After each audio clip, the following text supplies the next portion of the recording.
Admission season এমন একটা সময় যেখানে প্রায় সব স্টুডেন্টস এক্সট্রিম লেভেলের প্রেশারে থাকে।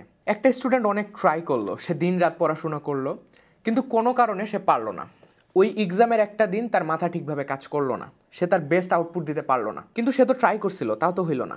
এরকম একটা সময় তার ফ্যামিলি মেম্বার্সদের সাপোর্ট সব থেকে বেশি দরকার। কিন্তু ওই ফ্যামিলি মেম্বার্সগুলাই যদি তাকে এড়াই চলে, তার সাথে ভালোভাবে কথা না বলে, উঠতে বসতে তাকে চান্স না পাওয়ার খোঁটা দেয়, তাকে ওই কথা শোনায়, তাহলে এই পোলাটা কোথায় যাবে? ওইদিকে অনলাইনের বস ভাইয়ারা এই চান্স পাওয়ার জিনিসটাকে সাকসেসফুল হওয়ার একটা প্যারামিটার তো অলরেডি বানায় রাখছেই, কিন্তু আমি তো চান্স পাইলাম না, সো আই কুইট। দেখো, এই অ্যাডমিশন টাইমে একটা স্টুডেন্টের মেইন চিন্তা থাকে যে সে একটা ভালো জায়গায় চান্স পাবে, তার ফ্যামিলি মেম্বার্সদের এক্সপেকটেশনস সে পূরণ করবে। কিন্তু এখন কথা হচ্ছে, এই ভালো জায়গাটা আসলে কোনটা?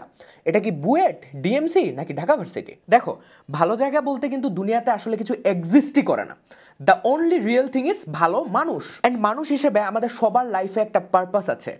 আল্লাহ তাআলা এই দুনিয়াতে আমাদেরকে একটা পারপাসে পাঠাইছে। আজাইরা আমরা এখানে আসি নাই। এই পারপাস থেকে আমরা যত দূরে সরে যাব, আমাদের লাইফে তত আজাইরা প্রবলেমস আসবে, আমাদের লাইফে তত ডিপ্রেশন আসবে। আমরা এমন সব বিষয় নিয়ে মাথা ঘামাবো, আমরা এমন সব বিষয় নিয়ে কনসার্ন হব যেগুলো অ্যাকচুয়ালি আমার লাইফে ম্যাটার করে না। কেউ যদি তোমাকে বলে, কিরে তুই তো পাবলিকেই চান্স পাইস নাই, তুই আবার কিসের স্টুডেন্ট, তুই কি করলি জীবনে, কি ঘিসেস? তোমার লাইফ তোমার রেসপন্সিবিলিটি। তুমি বুয়েট, এমআইটি, হার্ভার্ড যেখানেই পড়ো না কেন, এসব কিছুই যায় আসে না।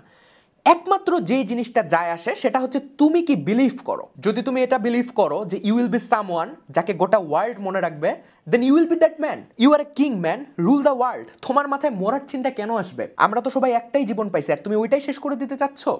জীবন একটা হইলে কি হবে? অসংখ্য অপরচুনিটিস তোমার জন্য ওয়েট করতেছে, আমাদের সবার জন্য ওয়েট করতেছে। এক দরজা বন্ধ হইলে হাজারটা দরজা খোলা ভাইয়া। যতদিন বাঁচে আসো লিভ লাইক এ কিং। তুমি চান্স পাইলেও কিছু যায় আসে না, চান্স না পাইলেও কিছু যায় আসে না। এই ফুল এডুকেশন সিস্টেম চায় তোমাকে নিয়ে বিজনেস করতে।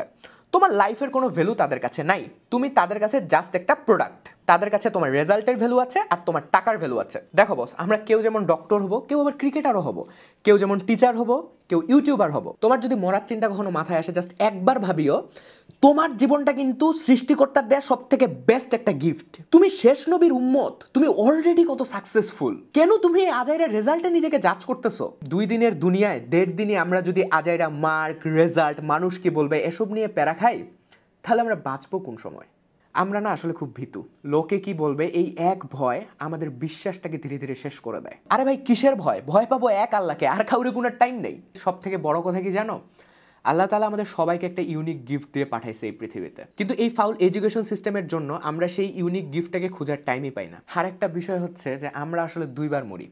একবার যখন বডি ইজ নট রেসপন্ডিং হয়ে যায়, আরেকবার মরি যখন এই পৃথিবী থেকে আমাদের নাম মুছে ফেলা হয়। সো প্রথমটাতে আমাদের হাত না থাকলেও দ্বিতীয়টাতে কিন্তু আমাদের হাত আছে। লাইক আমাদের কাজকর্মের উপর ডিপেন্ড করে যে এই পৃথিবীর মানুষ আমাদেরকে কতদিন মনে রাখবে। মানুষের জন্য তো অনেক বাঁচছো, মানুষের এক্সপেকটেশনস, মানুষ কি বলবে, এগুলো তো অনেক ভাবছো।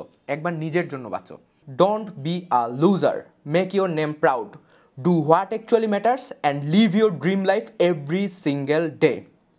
Allah Hafiz.